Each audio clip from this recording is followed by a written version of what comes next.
Hello guys, we're back with another video on Introduction to Swift course, and our topic for today is if and switch statements. Before we dive into our main topic, let's refresh our minds with logical operators and how important a logical operator is to an if statement. It's kind of like there is no if statement without logical operators, because logical operators help us check if a certain statement is true. And we have 8 well-known logical operators, and those are equal operator, not equal operator, less than or equal to, greater than or equal to, less than, greater than. And then we have these two that is kind of confusing, that is or and. Yeah, exactly, or and.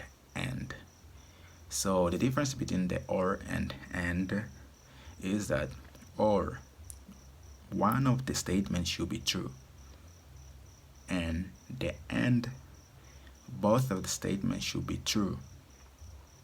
And going back to our main topic, if statement, let's create this scenario. For example, we have this app, and the app requires the user to register, and user registered already at some time in the past.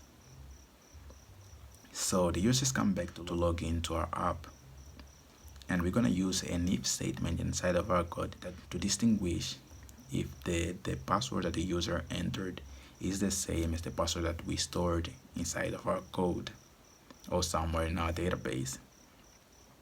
You're going to use the if statement. We're going to write if the password that the user just entered is the same as the password we stored, then we're going to grant the access to the user. If not, if the user will receive an error, a wrong password. That's basically how if statement works, if and else. And then how we use switch in all of that. We use switch statement when our code is escalating. When our code is escalating, we have a lot of if else statements inside of our code, and we want to get rid of that because it's kind of messy. Yeah, that's where switch comes in, because switch helps you make your code cleaner and more readable to other people.